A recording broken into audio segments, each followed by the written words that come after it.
The Edge, everything bass fishing. Coming to you worldwide from MegaWare Keelguard Studios. Hey, what's going on, Bass Edge Nation? Man, it's good to be back for this September 15 episode. Man, it's kind of been a slow first half of September in the bassing industry, unless you want to talk more or less about forward-facing sonar. Oh my God, kind of so over this conversation, man. But man, not to say it's unimportant, but there's so many different opinions. You got, some anglers going one way, anglers going a one way or a different way, fans, all over the place on this thing. But, it's kind of an interesting conversation, but I think we have beat the snot out of that thing. I think long story short is the organizations are going to hear from the anglers. They're going to hear from the fans, and they make the rules. So we're going to hear what happens with this forward-facing sonar thing, but we're not going to get too much into that at all on this episode of Bass Edge Radio, but we're going to have another educational show, of course, brought to you in partnership by MegaWare Keelguard. That's right, Keelguard, providing boat owners protection from grinding sand, abrasive rocks, and concrete boat ramps. You do not want to not have a keel guard on your vessel, that's for sure. After today's episode, be sure to visit keelguard.com, peek at their additional products, man, the scuff buster, the flex step, the battery guard, skeg guard, so many great things to check out there at keelguard.com. So I need to get your comment though on that forward facing sonar stuff, going on. Should it be abolished? Should it be eliminated? Or just let it ride? No holds barred, man. Maybe that's just the way it's probably gonna go, but love to see your comments below.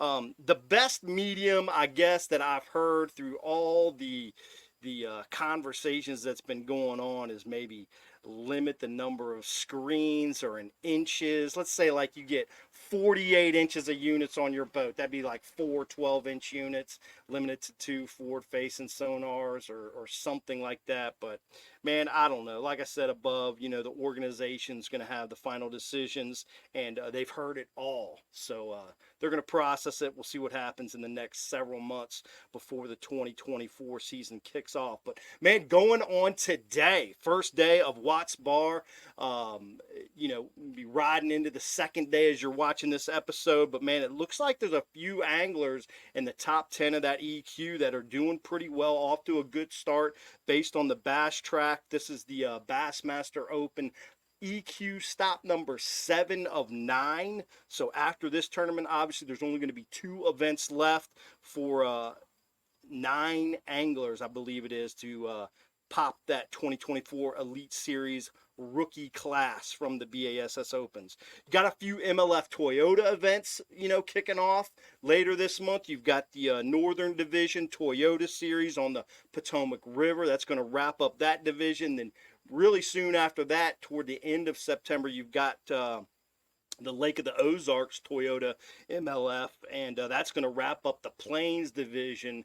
That will lock up everybody for that $200,000 championship, Toyota Championship, the beginning of November. So a good 30-day wait for that down there on Table Rock Lake. Should be fun to watch. But, man, I hope everyone enjoyed our last episode with BASS Elite Rookie of the Year, Mr. Joey Fuentes. That was a fun interview.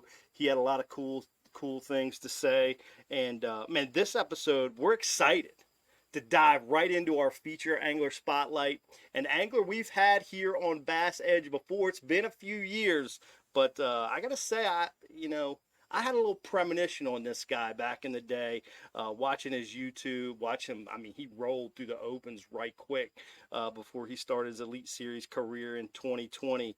But we're going to get Kyle Welcher, the BASS Angler of the Year, right here, coming to the show immediately after this break, man. Talk about his successful season and what's been going on. But, man, Bass Edge rounding out the summer right here in the hills of western Pennsylvania.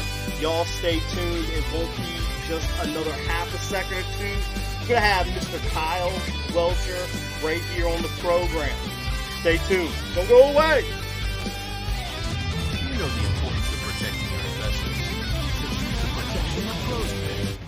grinding sand, abrasive rocks, and concrete ramps are no match for our patented technology.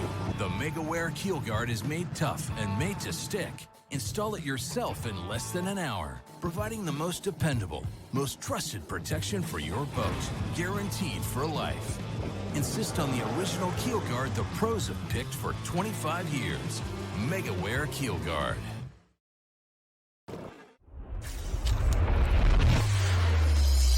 Nitro, a rush of tournament adrenaline.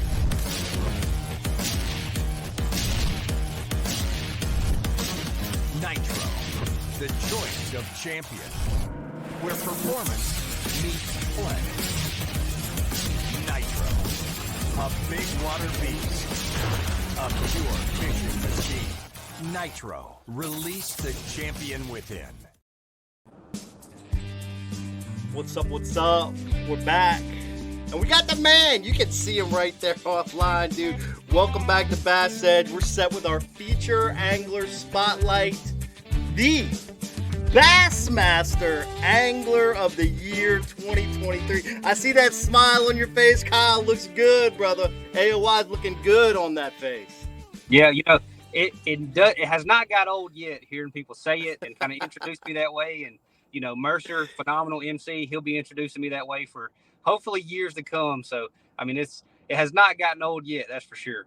Yeah, man. Well, it was great to see, fun to watch, very entertaining from a fan perspective, and kind of everybody within the industry, I think, was just really lit up about the Cobb Welcher battle, and there were you mentioned it in Mercer's podcast, I think it was just a couple days ago, about how there wasn't a whole lot of chance for number 3, 4, or 5 to really jump up after that Champlain tournament. But going into Champlain, man, it was a wide open deal, and you and Cobb stepped up big time at Champlain. And of course, we don't have to recount exactly what went down at St. Lawrence. We all watched it, all the fans of bass fishing, and you brought the thing home, man. But how have things progressed since our first? I don't know.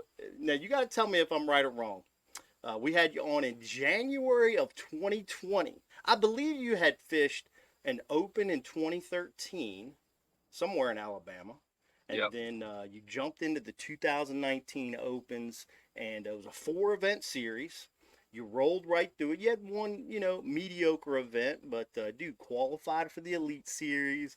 I had somehow found your YouTube. I forget how it was, but I was like, dude, this guy's pretty damn legit. And so I was like, I always pick one rookie every Elite Series year to kind of, get their thought process, kind of learn about them a little bit more. And you were my pick going into 2020. And here we are 3 years later, dude. You're Angler of the freaking Year. How have things progressed since our last interview? So I remember doing that interview, and it's hard to believe it was that long ago, actually. But, things have progressed majorly in the entire industry. Obviously, for me and my career, things have went, exceptionally well. Better than probably they should have for me, But I've just been super, super fortunate. I feel like just, everybody's got their own faith or whatever, but it just feels like some things are supposed to happen and some things are meant to work out. And it's like, it's like whenever I need something to happen, it has just happened over and over and over and over. And I look back and just think about how fortunate I've been and how much things have progressed in the industry. And I have really took a big, mental stance on trying to be ahead of the curve with new trends, because trends are changing faster than ever now. And the guy who's in front, obviously is going to do the best for a few years until the trend changes again. So, sure.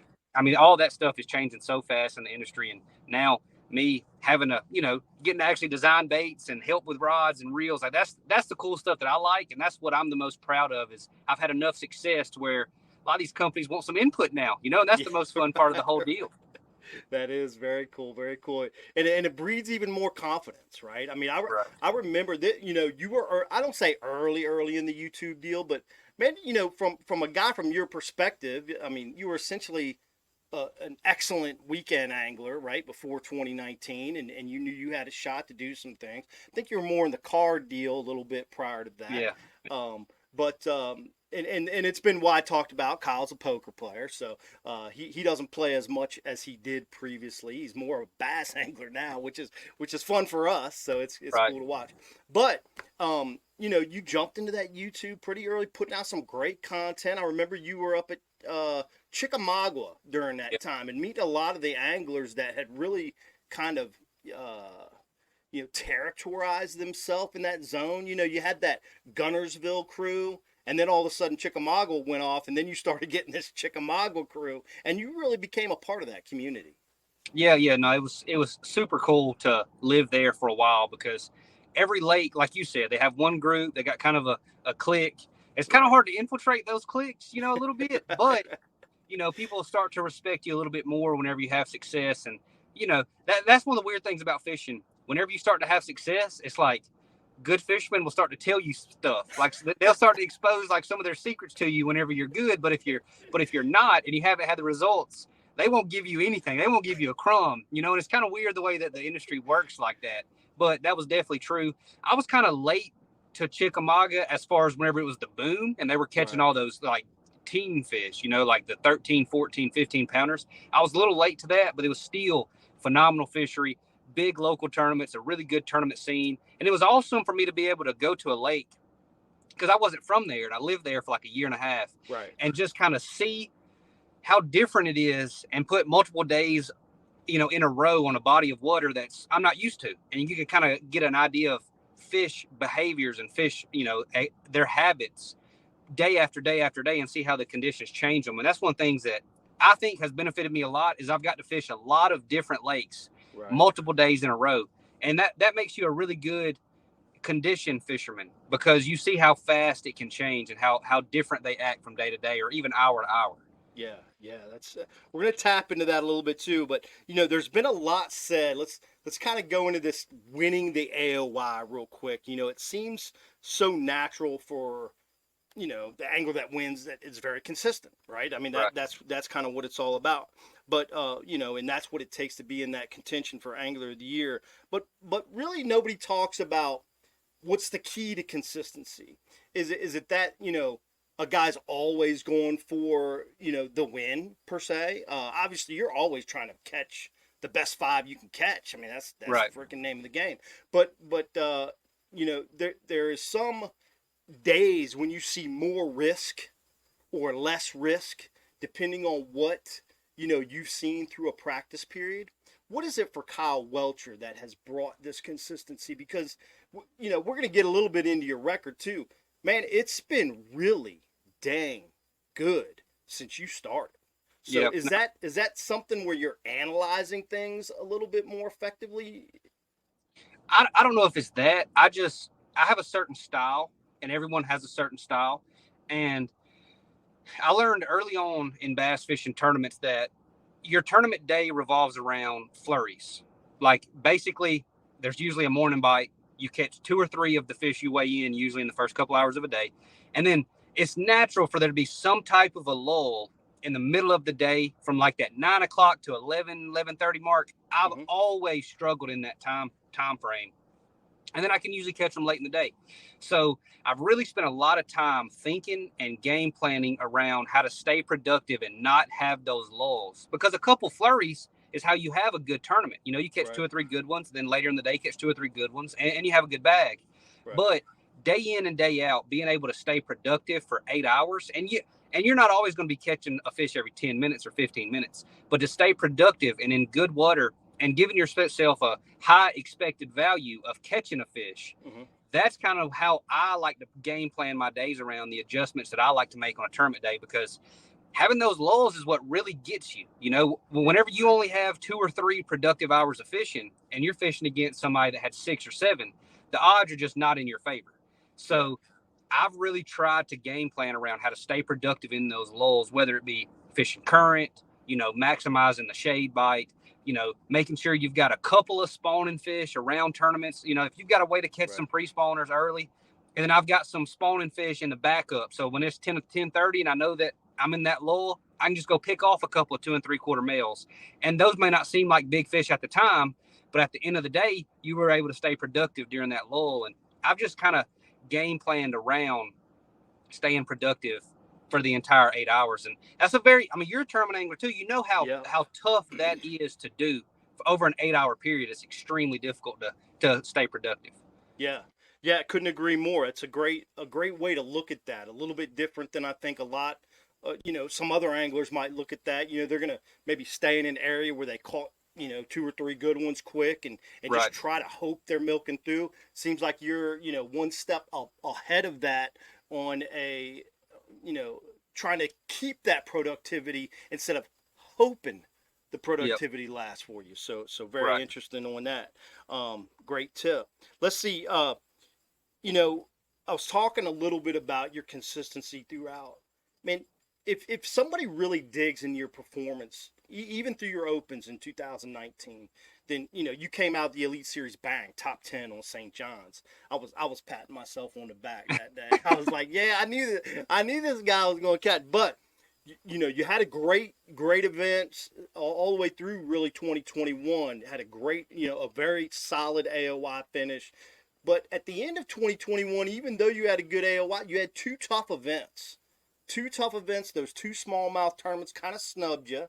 Then you went on to start 2 events before that 2022 Classic that you finished second place on, and you had 2 snubs there.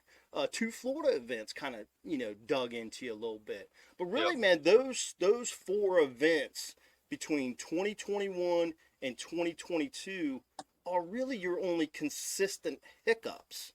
I'm really interested to understand, did you learn something through that process that then led you to maybe a solid Classic finish?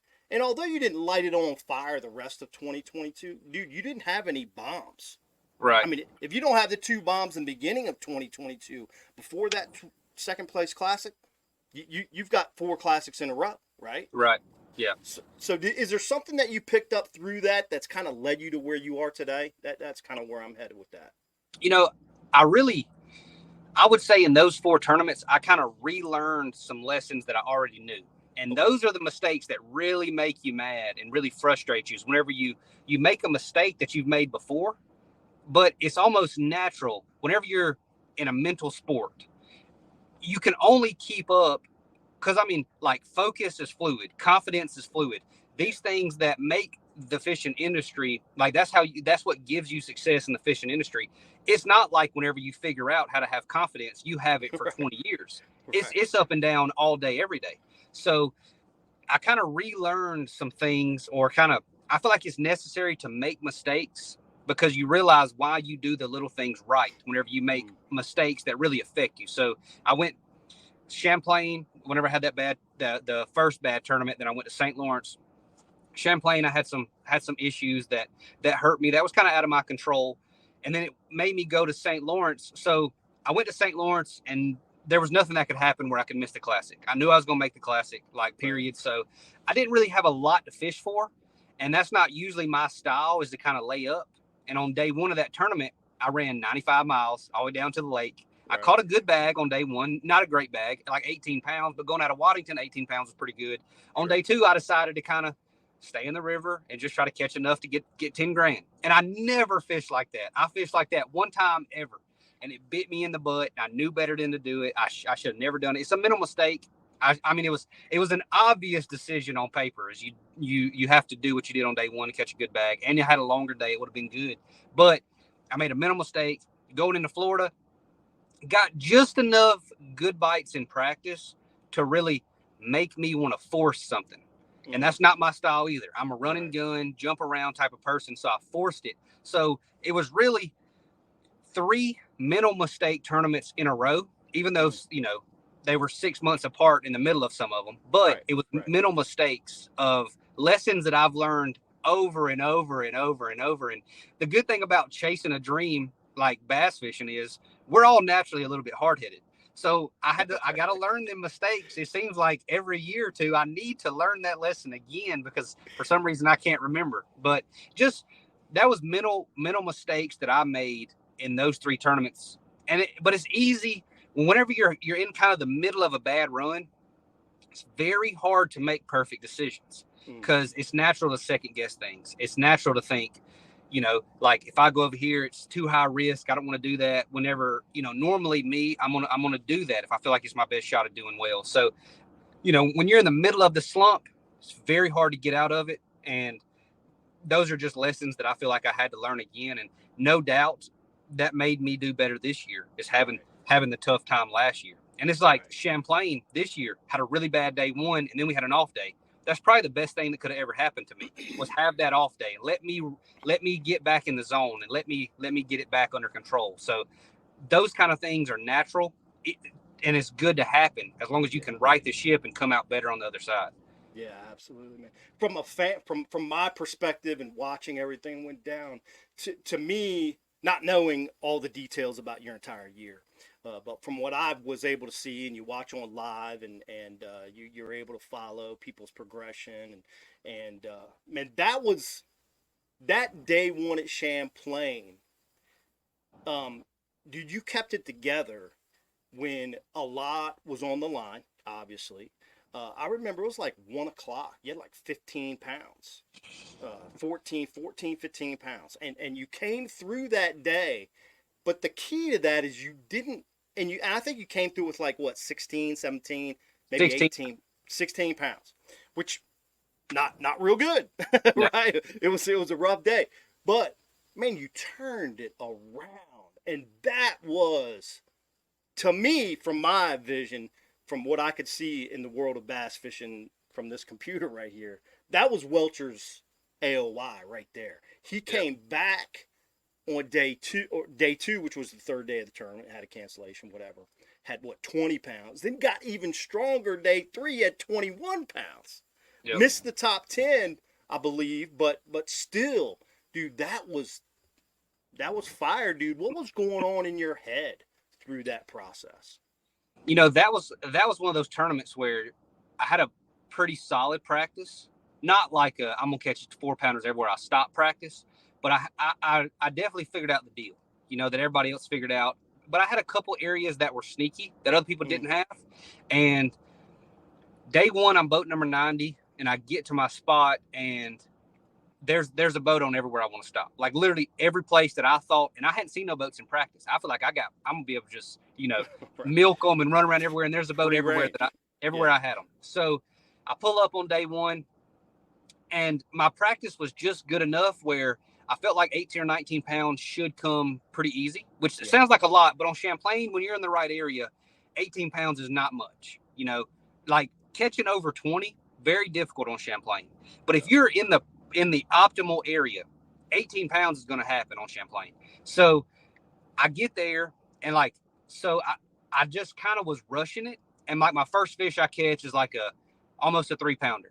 And I'm like, in my head, I'm like, I still got to cull that one, so I throw it in live well, and then I catch my next one. It's like a 3.5. And I'm like, I still kind of need to cull that one, so it's just, I never got off to a good start with fish that I thought were, kind of let me lock in and expand and, just fish well and fish free.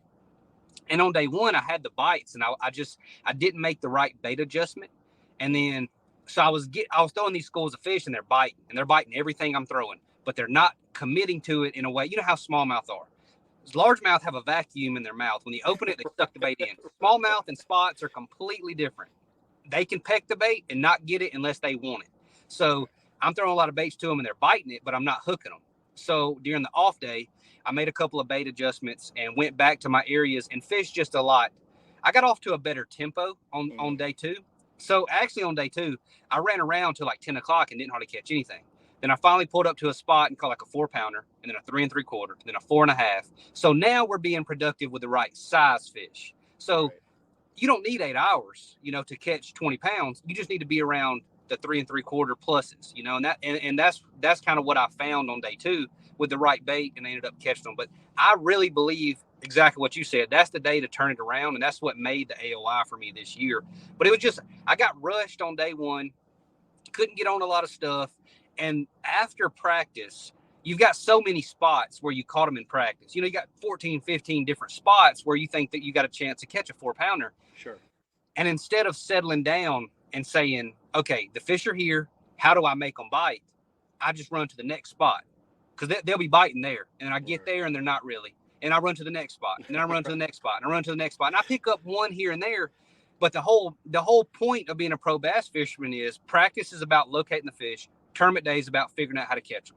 Yeah. And I didn't do my job that day. I didn't figure out how to catch them on day one. On day two, I did. I had found them in practice. I just didn't settle down and make that right adjustment. And it was just, I was a little bit rushed, and I just didn't make the right decisions, and I didn't make the right adjustments. Yeah. Well, once you had that momentum going after that, difficult day one, kind of got that reset, and then, kind of got that momentum really pushing in the right direction. And when you were going to St. Lawrence, I was like, somebody got to take it from Kyle, because I think he's rolling. So it was great to see. It was fun to watch, man. I really felt like I was dialed in on some feeling right there. But man, since 2019. And you talked about it a little bit there in our previous question, but what has been the sport's changed dramatically in the last 4 years, right? Right. What has been the most fundamental aspect of the game that you've kept kind of even throughout this process that has you now successful today that you learned prior to, forward-facing sonar and all these things that are new in the sport since 2019? So for me, I fish with a certain tempo, and Okay. it's because of where I grew up fishing. I grew up fishing kind of grindery type of lakes and rivers and stuff. And if you get a bite every 30 or 45 minutes, you're pretty much on them. Right. Where I grew up. So for me, I have a certain tempo to kind of the different spots that I fish, and whenever I pull up, and areas that I move through, and how fast I need to get bites to stay focused, and everybody talks about the flow state and being in the zone and all that type of stuff. That varies from person to person. Yes. For me, if I'm getting a bite every 45 minutes, I'm 100% focused, because that's what I'm used to. That's what I grew up doing. Other people, maybe they need bites more often. Some people maybe they need them less often. Right. But for me, I fish with a certain tempo, whether it's offshore brush or offshore ledges or shallow or boat docks or whatever. There's a certain time frame where if I haven't got a bite, I'm going to make adjustments, and I start to lose confidence. And that's something that I've had ever since I was young, and I still have it today. It's just the tempo that I fish with, and that it's not the same for everybody. Everybody has a different style, but for me, that's one of the most important things that I do is fish at a certain pace. I like that. It's important because it's a comfortability process. It's a confidence process, right? If you're confident in that tempo and how things are developing, you're going to stick with it. Otherwise, you get maybe running around a little bit. Even though you had tempo at Champlain, you got off kilter a little bit just because it wasn't the right size you thought you needed to feel comfortable. So very, very good, enlightening statement right there, of course, man. Closing out the title of AOI for 2023, what surprised you the most? I mean, you're a couple weeks into this thing. Pro, con, what's a pro and what's a con as you get settled back here in Alabama and kind of more, not yet normal, you still, everything's still fresh. Ooh, I think I lost you there, Kyle. Okay. Yeah, I got you. Do you need go ahead. I got a phone call. I'm sorry about that. Oh, that's cool. Yeah. I'm sure it happens all the time right now. But what have you seen that's been real positive about what's going on, and maybe something that you're like, man, I didn't really think that this would happen. Once I won, a title such as Angler of the Year. Yeah. So the number one positive is, like, I'm gonna throw you in there, for example. I've had a lot of people that I feel like are in my corner from the beginning, and they're like, man, just give this guy some time, give him some time. He's going to do some stuff, and there's a lot of people like that from, local level all the way up to, people that work for Bass or my sponsors that believe in me, all that type of stuff, so there, a lot of times, dude, those people that you're the closest to, they're your biggest supporters, and they're the people that are fighting for you in the shadows. Like, man, I'm telling you, just wait. And to see all them, come back and be like, man, I knew it was going to happen. I never doubted you. That's the biggest positive of all of it, That's cool. and the con now is there's some pressure to back it up. You got to go back it up. And it's easy to get complacent whenever you win a title like this or the Classic or even some elites or stuff like that. Like, guys who win an elite, they only make the top 50 cut in the following elite like under 70% of the time. I mean, like almost 70% of the time, they don't make the 50 cut in the following tournament. It's like whenever you have a massive high like that, it's hard to keep the pace. Yep. So, especially if it's on a back-to-back, you see that a lot where it just falls off bad. You see it a lot. So for me, it's just staying right mentally, being super prepared for next year. But I mean, it's a lot to back up going into next year and to go have a solid year. And you see it a lot. I mean, guys win AOI, then the next year don't even make the Classic. And it's like, it's not anything against them. It's like, it's almost it's a goal that is not even achievable every single year that we're trying to replicate. And it's not possible. And understanding that, just going out next year and having a productive, solid year. And we're going to try to back it up now, no doubt. But you just got to stay productive, like I said earlier. And that's the con, is there's some pressure to back it up. That's right. Well, hearing what you're just saying right now, if I had a sentence to say to you, I'd say, brother, just keep the tempo. Keep the tempo. Keep the tempo. Keep the tempo. All right. Last question before we go to a quick break. Man, it's almost like you win a big event. You win, maybe not an event, but you win a career status, right? Classic Angler of the Year. You've got some, you've got some momentum to have some clout, right? Yeah. Some momentum to say, hey, look, I'm Kyle Welcher. At 2023 Angler of the Year, this is what I think about, where things are headed or what's going on in the industry, from a fan, perspective, or an angler perspective, or just an industry knowledge perspective. Like, you see all these things developing within the industry from a baits or techniques and these things that are happening. You're now, where you'd like to be on the front end of this stuff. And you're excited about it. I see it already, obviously. Do you feel like Kyle Welcher has the ability, or do you want the status to go into a portion of this industry and say, hey, this is my thoughts and this is the way I want to try to push a direction within the sport of bass fishing? Yeah, definitely. But, all of us that are making a living in the sport the same, I don't feel like just because you've won stuff, your opinion's that much more valuable than everyone else. A lot of these guys are super, super smart.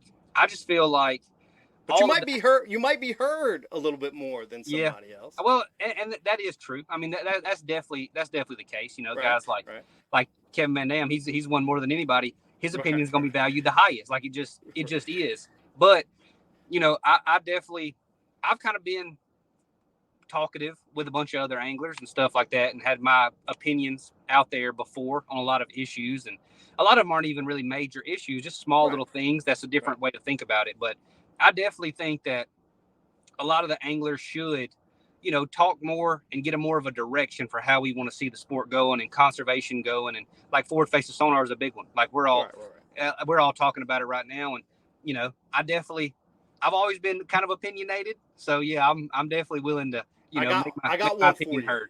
I got one for you. Think about this. Think about where Kyle, if you agree or disagree or whatever. But man, I'm tired of this 4-ounce penalty dead fish stuff. 100%. It's terrible for the anglers. We're putting noodles, buying chemicals, doing everything we can possibly do, and man, it alters some careers. Big with time. 4-ounce dead fish penalties. Now, I understand, I'm not saying that it needs to be just wide open, but I could see where a guy in your position could take maybe a stance or a role in some of these processes and, have some important, like E.F. Hutton, Kyle Wetzel speaks, people listen a little bit, right? So anyway, love to see that, man. Love to see that, and great to hear that you're interested to be a part, because I think your opinion is very valuable, obviously. Yeah. But hey, I'm gonna tell you what, we're gonna take a quick break. Got to give a special thanks to Bass Pro Shops as an associate partner in this Feature Angler Spotlight segment. Bass Pro Shops wants you to remember we all live downstream. Y'all stay tuned. We're going to be right back with the second half of the interview with Kyle Welcher. Hang tight. Come on, man, let's roll.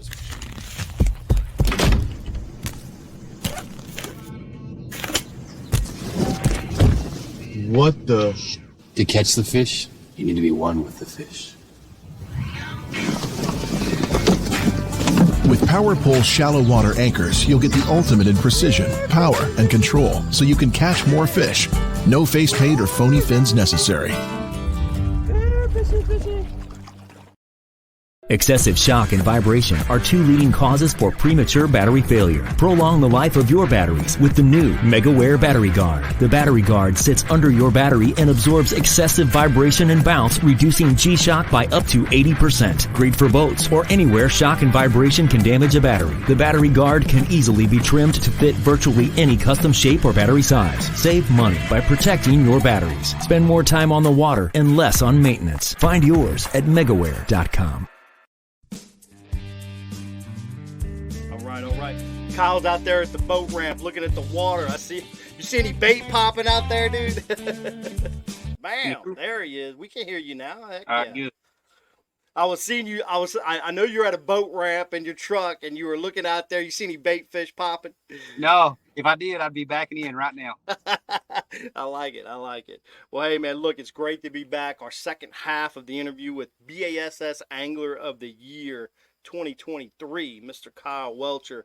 Kyle, man, looking ahead, what's your goals? What do you set out certain goals? You know, I heard in the Mercer podcast, which was a great interview, by the way, your first YouTube video of the year, your wife Hunter, she put something on there about angler, like chasing angler of the year, something of that nature. I think that this is very powerful, and that's affirmations.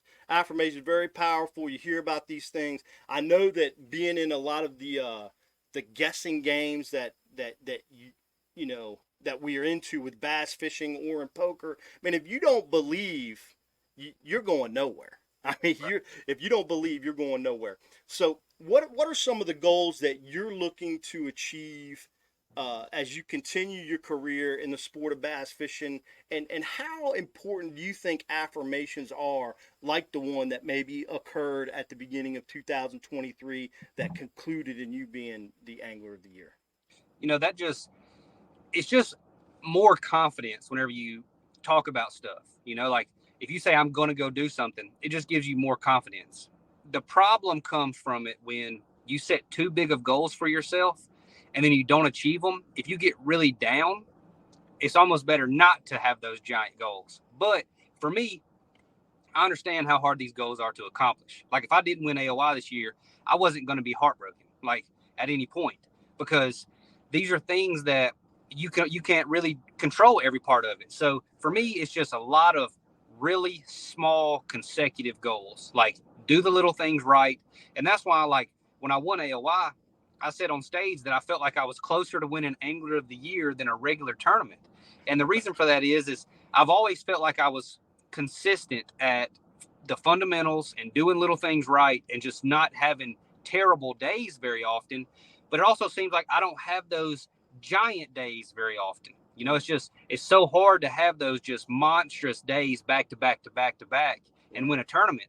And for me and my style, that's just kind of the way that I do things, is do the little things right, stay productive, and then let things fall where they may. But obviously the goals are to win Elite Series events and then win the Classic. And I want another AOI.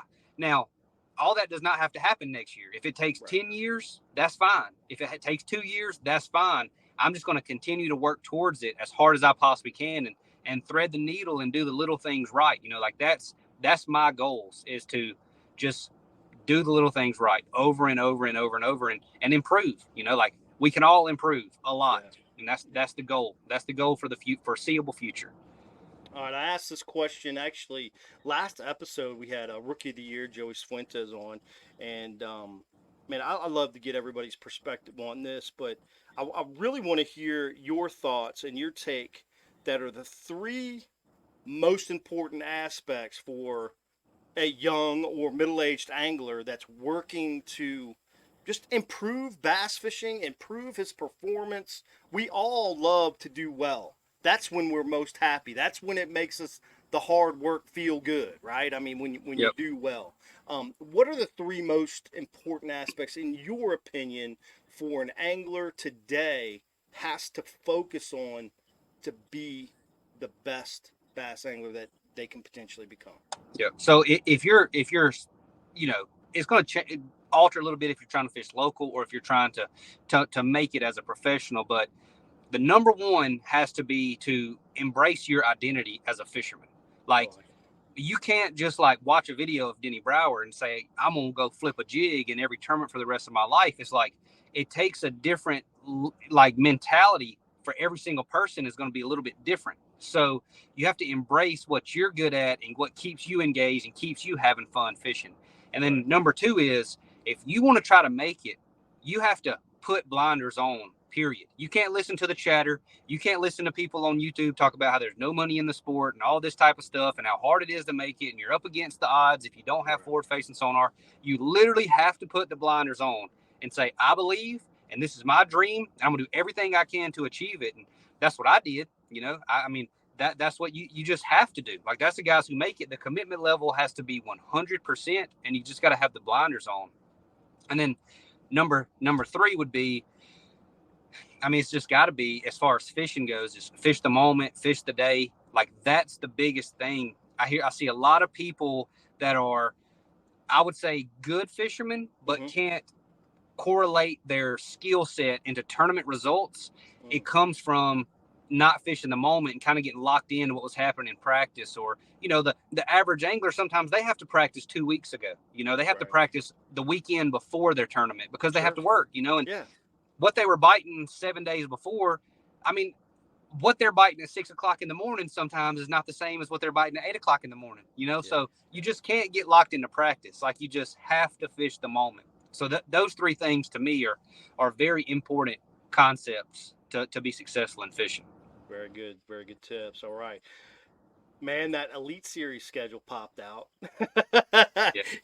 It came alive, and it might tap into some of your perceived poker time this fall, but and winter. But man, let's talk about it a little bit. Man, you got a lot of familiar fisheries on the schedule. The biggest change, time of year, and a lot of the if you look at it, you know, from a brief perspective, what kind of changes will affect your approach in these fisheries, you know, in time of year? Like, do areas of the lake kind of stay the same for you that you've kind of dialed in the past? Do you go pre-practice and relook at everything? What's your strategy now that 2024 schedule's out to kind of get that tempo going for 2024? Yeah, so I'm definitely probably going to pre-practice some of them. You know, going to obviously Florida in April, I've never made a cast in Florida in April, ever, you know, so it's going to be different. The fish are going to be hardcore post-spawn, and I've never fished in Florida when they're post-spawn. We go every single year, pre-spawn and spawn. January, February, yeah. So it's going to be different, going to be unique. I think it's going to be a lot more consistent. There's going to be a lot more consistency. Now, finding them is probably going to be harder because when the fish move offshore, and that's assuming there'll probably still be some spawn, and there'll be some that are completely post-spawn, shad spawn, brim spawn, all that stuff will be going on. Yeah. But, you know, it's going to be, the later we go in the year, the more consistent the bite that you're on will be for days to come. Like pre-spawn and spawn, when they're on bed, they're fairly consistent. But early in the year in Florida, cold fronts change everything. You get into April, May, what you found in practice is still going to play a pretty good bit. Like, that's just how, that's just a lot of the time it's going to be like that. But Toledo Bend, Fork, I'll probably go pre-practice Toledo Bend because I've never been there. And I know that navigation is a big issue there. So I like to really go pre-practice lakes that are going to make me waste a lot of time. Like Lake Fork's like 17,000 acres, I think, or maybe it's 27,000 acres. Either way, it's not a very big lake. Right. So, and I've been there 3 or 4 times. I don't really feel like I need to pre-practice that one. I just got to figure out exactly what they're doing that time of year. Toledo Bend, big lake, hard to maneuver, hard to get around. Just going and having the confidence that I can run this lane, I can run this lane, so I can go check this and check that and check this. That helps a lot, because when you have to idle, a lot in practice, it just eats up so much time. So it's definitely going to be a lot of research on other tournaments and tournament weights that time of year, things that played, the moon phase, if you believe in that for brim beds and stuff like that. A lot of that's going to factor in, but the areas that play are the areas that play every single time. Like, that's just where they live. Like on Lake Fork, there's a couple little zones where the big ones just live, and that I don't expect to be any different this time. Harris Chain, I feel like there's certain lakes that play certain times of the year, and I feel like that's just how it's going to be. So, a lot of research before we go is going to be one of the biggest things for me. And then I'll pre-practice some of them. So in your pre-practice time, you hear a lot about anglers don't want to pull a rod out of a box, and it's a navigational thing, and I hear a little bit of that from you. Do you like to get out there and fish a little bit? Are you looking for spots? What I mean by that, like, will you look for some maybe brush on a specific body of water if you think that that's going to play that time of year, or ledges, or obviously you're not going to find brim beds or something like that, but Yeah. but are you looking for things that you can go back to and fish in practice, or is it pretty much just total familiarity with the impoundment in general? Yeah, so it will definitely be a little bit of both. Okay. I want to find stuff. Obviously, you want to be smart about, you don't want to find them on a flat-sided crankbait bite in January when you're going to be there in June. That's not going to be, that's not smart. But a lot of times, so like I pre-practiced Seminole this year, and I caught them in practice down the exact same in pre-practice down the exact same stretch I weighed in most of my fish on the tournament. Nice. Whenever there's lakes that are very consistent across the board, whenever you find something unique, it seems like they want to use it. Don't matter if it's February, April, March, May, whatever. When they're on the bank and there's something unique to it, like there's a certain little grass mat that looks a little bit different, those types of things will play for months and months and months. Yeah. So if I find unique stuff like that I caught them off of in practice, I'm definitely going to check it. But if I find them pre-spawned on the side of a point, I'm not going to check that, at a different time of the year, or, I'm not going to depend on it. So, but I do fish. I feel like the more time you spend fishing, the more you understand fish behavior in that lake. And a bass is a bass. It's all the same everywhere we go, but every lake has little nuances to it that when you learn those, that's how you start to separate yourself from the field. So I fish a decent amount in practice. Like, obviously, if we go somewhere, if I'm pre-practicing February and I feel like it's going to be a brush pile bite, I'm just going to graph that time, that time. It just finds me as I can. But outside of that, I'm going to fish a lot in pre-practice and just get familiar. Yeah. I think it's a great point. And you hear two schools of thought on that. Like, some anglers are like, man, if I caught a fish, I'd just be too amped up to go keep fishing that area, or that, run waypoints or something in the actual practice for the event. But I feel like, these lakes, anymore, they just don't change that much. There's 20 venues that really support the sport, and that organizations go back to all the time to get that support from. And it's not a whole lot of lakes you got to know in the country.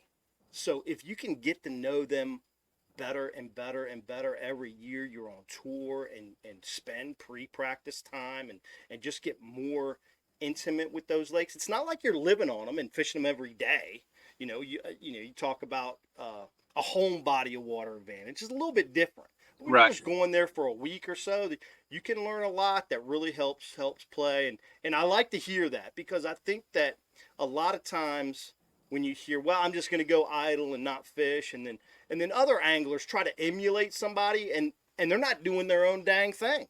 Right. And you're doing your own dang thing, and it's working for you. So I like to hear a lot of different perspectives on that. It's great stuff. Man, you've got 6 top 10s in your 4 years on the Elite Series. Man, you hear about your time is your time. I agree to that to a perspective. But you've got to be in that top 10 for the most part for maybe your time to come, right? Right. And so you're consistently kind of getting in that stretch and having those high finishes. A lot of those, really 11 to 30 place finishes. That seems to be like your real wheelhouse.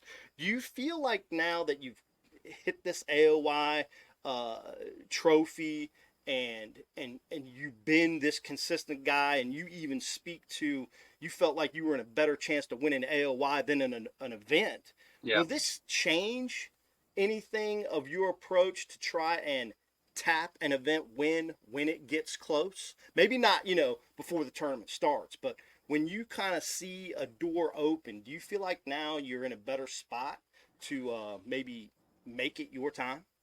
So I haven't had any like crazy epiphany where now I have a different thought process whenever I get close. I've had opportunities to win. I'd say 4 elites. I've had super solid opportunities to win, and it just didn't fall my way, Right. And I've been really close to on 4, but hopefully momentum is real, like people say, and the next one we get close to, we can make it happen. But I don't really think you can change your thought process too much, because what gets you there is kind of, if you're in the top 10, you're already catching them pretty dang good, so Right. You don't want to make too crazy of adjustments. I've made some, I've did some things that were super risky on day 4, and I've had it work out decently, not to a win though, so I just kind of make adjustments for there. In poker, a lot of times whenever you get to a spot, your plan for the hand is to evaluate. You're like, okay, I'm going to, whenever the turn card comes, I'm going to check, evaluate. And that's kind of what I think of in poker, is whenever we get to that instance, we're just going to evaluate. And that's what we're going to do. We're going to see what we think is our best course of action from here. And that's kind of the thought process that I have every single day in these tournaments. So I'm hoping momentum gets us a little closer, Right. but I don't have any different thought process going into them. So you feel like that's a real thing, though. You see that in poker, you see that in fishing, when a guy starts to win some hands, win some events, kind of really get the what the hell is that, man? You felt it in a lot of ways. Yeah. What do you think is that just confidence? Is it mental? Is it just luck, decision making process? You picking the right A versus B choice? What is it? Yeah. It has to be, I think it's a mixture of all of them. Okay. Whenever you're in the middle of that momentum, your confidence is unbreakable. Like, it's literally, you fish for an entire year or an entire tournament, you don't second guess yourself one time, and that's one of the things that we all struggle with at times. So your confidence is at such an elevated level that it makes it so much easier for you to accomplish goals and have really good results. And then a little bit of lucky breaks, things going your way, and then that's kind of, whenever those two things mix, that's whenever you're really, really dangerous. And for whatever reason, it's really streaky. You see it happen. You see guys, you have Cifuentes on, win 2 in 1 year. Right. That's not sustainable. You know what I'm saying? It's not like in 10 years he's going to have won 20. Not that he's not good enough to. It's just not a sustainable thing. But whenever it's all clicking and it's all going right, it feels easy, But it's just because it's a mixture of all things that are happening at once. Yeah. Unbreakable. Yep. That was a good word right there. Man, Kyle, I really appreciate you taking time to visit with us here again on Bass Edge Radio. It's been a few years, but we knew it was coming back around. So, again, I appreciate you being here. You got any final closing thoughts for the listeners before we, I'll let you go, and we're going to get into some of my closing thoughts here on this September 15 episode. I think we covered a lot of stuff, so I'm all good with it. All right, man. What's your YouTube? So what is let's talk about this real quick before I let you go, because I want to drive some people to your YouTube channel. I think it's a great channel. You've done a lot of educational things in the past. Now you're doing a lot of tournament stuff. And what's the primary basis of your YouTube channel from a entertainment perspective? So for me, everything's more fun everything's better whenever you're having fun doing it. And seems like if I do the same thing too much, I get a little bit burnt out. So I like to have a mix of everything. Like we Okay. just filmed a video last week where it's me and my buddy just like acting dumb, and it ended up doing super well. So I mean that was good. The tournament stuff. That's what, if I'm going to watch something on my own channel, I watch the tournament because I can remember how it felt in the moment. Right. But it's a mix of all of it. But my YouTube is just Kyle Welcher, and it's kind of whatever we're doing at the time, revolving around fishing is kind of what we film and what we post. But definitely the educational stuff I like doing that a lot. That's what we're going to be doing the most for the next 6 months, probably until the tournaments start back up. How much do you learn from watching yourself on your own YouTube channel? Oh, I've learned a lot. Like I went back and I couldn't remember exactly where I got a certain bite or something from, and I didn't make a waypoint. And I'll go back and triangulate it between the bank and exactly where the bedfish was sitting. Like I've done that a few times. And then whenever I have a bad tournament, I'll go, or I lose some, like if I give myself 2 fish a day. If I lose 2 fish, that's within the realm of reality. If I lose more than that, it's a bad day. So I've had those days, we all have, where it's like half the ones you hook just come off, or 3/4 of the ones you hook just come off. And I go back and I watch that and just see if I did anything wrong. Like if I did anything fundamentally wrong on my hook set or anything. So I go back and watch that a lot. And then a lot of times it's just, man, you're going to lose them sometimes. That's just the case. But so I do go back and watch it for a lot of that type of stuff. And then up there on the Great Lakes running that big water, just go back and watch it and see how crazy it looks on camera. Like I do learn a lot from watching myself though. That's awesome, dude. Well, I appreciate you being here. Thanks, Kyle. We're going to continue to watch you in 2024. Congratulations, dude. Bassmaster Angler of the Year, Kyle Welcher. Thank you. Appreciate you, buddy. Thanks for being on Bass Edge Radio. Thanks for having me. We're going to be right back. I'm going to have some closing thoughts on the September 15 episode. Y'all stay tuned. Nitro, a rush of tournament adrenaline.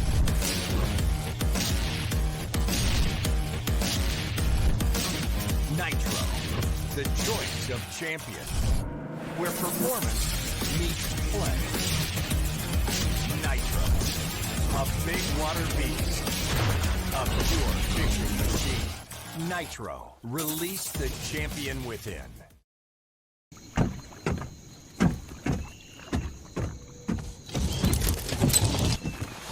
Nobody wants to run out of power when they're on the water. There is a better way. Introducing the Charge Marine Power Management Station from PowerPole that does the work of 3 devices: a traditional battery charger, a charge on the run, and an emergency start system. PowerPole Charge. Hey, here we are, back, closing out the September 15 episode of Bass Edge Radio. We had a lot of fun chatting it up with Mr. Angler of the Year, Bassmaster 2023, Kyle Welcher. Dude, Kyle always brings goods, love his perspective. Always enjoyed following him, watching him on his YouTube channel. Man, couple things I really think we should break down is, man, Kyle, like many successful professional anglers, he's got a flow, like a feel, and it's positive, a real positive feel. Even when he talks about, some things that happen that are negative that goes on throughout his, tournament year or throughout his career, man, he's always using that piece of the puzzle to create a better outcome for the future. Man, I think that's a big key. We've talked about confidence. I got to bring up, we haven't talked about this in a long time, but the psychology of exceptional fishing, really important process to have the psychology and information mentally you need to be successful on the water. Dr. Jay McNamara talks about this. We have a book available at bassedge.com. Kyle talks about this as well, man. Talks a little bit about momentum, how these things start flowing, and then also at the same time, just, how that key word, man, a confidence or a decision-making process that's unbreakable. You believe in that process, you believe in that decision, that's going to make you more successful. Then he talked a little bit too, which we really talked about a lot here in the past at Bass Edge Radio, is angler identity. Kind of understanding your own feel, your own process, your own steps and strategy to success. And one of those things for him that has been really successful throughout, even before a lot of the fishing changes that have happened in the last 4 or 5 years, or tempo. He has a tempo that he feels comfortable with, and when he gets in that groove and kind of gets in that tempo, that confidence stays high, and he's able to push through and generally have, you know, a good outcome for a tournament performance. A lot of little tidbits here in this interview. The other little tidbit was how to utilize your maybe perceived downtime in an event. You know, you might learn that there's a hot bite in the morning or a hot bite in the evening, he talked about, but how does he stay productive in what he considers could be a lull period of the day? Maybe get more aggressive, maybe increase the aggressiveness of how you're attacking the fishery. Maybe, you know, run somewhere a little, fish a different style of cover or structure during that time of day to try to, you know, increase productivity. Maybe it's not going to be your most productive time of the day, but it's going to have some continued productivity throughout the day that is needed to ultimately have a most successful day. So, man, a lot of great stuff there from Kyle, and enjoyed that interview a whole lot. Watts Bar Bassmaster Open going on right now. It's going to end up this Saturday. Again, that second event, big time. We're going to really see how this dials in. I think you're going to have about 20 anglers in the hunt after this 7th event who have the ability to make the 2024 Bassmaster Elite Series. I'm going to be heading down to the Potomac River, trying to rebound off a couple less than good performances. Had a good top 10 early this year at Lake Havasu, trying to rekindle that down here on the Potomac River. So this is my last Toyota Series of the year. Should be a lot of fun. It's going to be a tough bite. It is. It's September. It's going to be tough everywhere. You're going to watch Watts Bar is pretty tough too. So this final Toyota Series division of the northern side will determine those 25 anglers that are going to the championship. Then you got the Plains division over at Lake of the Ozarks. That's the third and final tournament of that series, going to happen at the end of the month. So we'll be able to talk about both of those tournaments at the October 1 episode. And, of course, we'll break down a little bit of this Watts Bar event that's going on right now as well. But then, man, shooting into October, we'll talk more about this. But that 8th event's going to be at the Harris Chain. And then, man, the 9th event's not until November. So we're going to have a lot of time in there between those couple of events. And it always slows down a little bit in the fall. A lot of folks get in the woods. Are you going to be getting in the woods, or are you going to be staying out on the lake? It's a great time to be on the lake because there's a lot of people in the woods. So hopefully everybody can stay out there fishing. But obviously want a big shout out to Kyle Welcher again for taking his time to be on the show. Be sure to tune back with Bass Edge Radio. New episode October 1. We're going to be studying some of the fall fishing strategies that we've been seeing through these last couple of events. Make sure you hit that subscribe button. Make sure you log on to bassedge.com for all your needs. But adios. We're going to see everybody next time right here on Bass Edge Radio. Light up. It's been enjoyable. Let us know. Enjoy the show? You want to see somebody else? Comment below. I want to hear your thoughts. Y'all take care. We out.